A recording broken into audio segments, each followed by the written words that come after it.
So this will be the short version and stick on topic of the bear inside. Um, think of the OCD in any form of OCD as a bear inside, and a bear inside your head, um, or inside your child's head, most likely if you're watching this video. But the bear begs to be fed. That would be the O part, the obsession. The bear existing is the obsession, basically.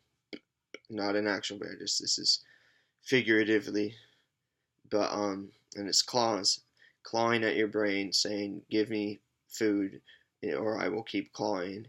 Is the compulsion, and then obsessive compulsive disorder. There you have it. But see, why feed something that's attacking you? Why? Like, if someone's attacking me, I'm not gonna feed them. Are you kidding me? Like, no, bro, get out of here. Um, so let's see. It takes a long time to realize that as a kid, but see, as a parent, for kids with normal OCD, if you can get them to realize that because it releases dopamine when they give in, when they feed the bear, when they do whatever the compulsion is, whatever they think they have to do, that they don't actually have to do. It releases dopamine and then strengthens essentially the the desire. It makes them temporarily feel relieved, but it ultimately increases the OCD cycle. Now, in PANDAS/PANS syndrome, it is different because it is not just a figurative bear; it's more physical. Um, it's literally the basal ganglia being swollen. From what I can tell so far, it seems to be sending out glutamate, uh, which is countered by GABA, which is why GABA effectors seem to be the best psych medicine, as I call them.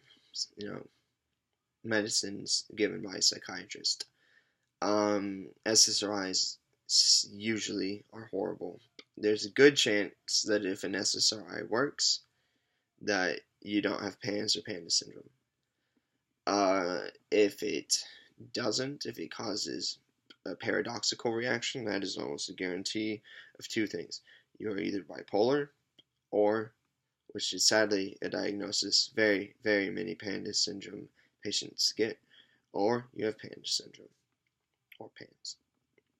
But, see, the thing is, with the PANDAS/PANS bear, as we'll call him,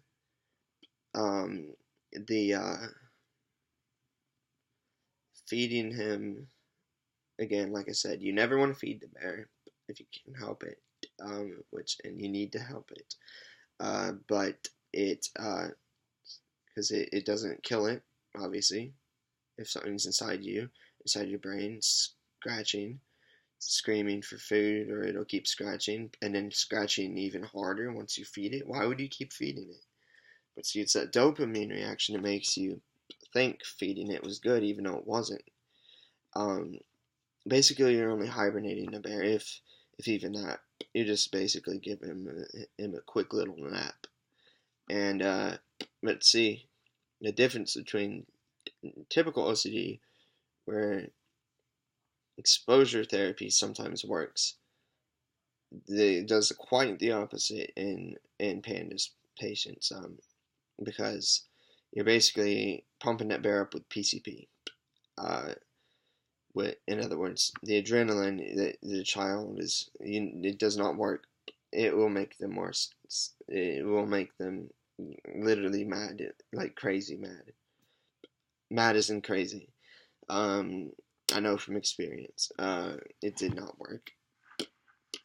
Only if you can never ever expose yourself to whatever triggers you, or never ever expose your child to what triggers them on purpose if they have PANS or PANDAS.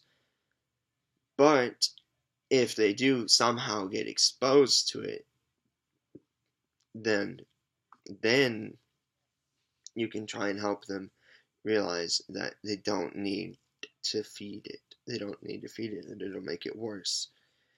But it's more of a immortal Hulk bear, as I said in the other video. Might as well be named the bear Voldemort. He no, I like Voldemort though. Harry Potter is awesome. But he the bear would basically, sorry, um just don't don't feed the bear in normal OCD, and don't exasperate the children with PANS or PANDAS syndrome. And if it's not working the first time around in normal OCD, exposure response therapy, then they may have PANDAS. That might be the cause of their OCD. 1 in 1,000 children are suspected to have it. And P.S. It doesn't go away when you turn 18, 24. So, yeah. 7 minutes, that's pretty good. A lot shorter than the 22-minute video where I got off topic, which was made after or before this, or else I would be seeing into the future, which I just haven't quite mastered yet. So, here we go. No more feeding that bear, but so you gotta get the blood-brain barrier fixed before the bear dies, because that's just keeping it immortal.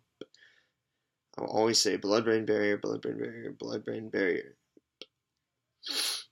That is the ultimate treatment, and that is what I'm trying to get people to realize, that they have to treat, and doctors as far as for you.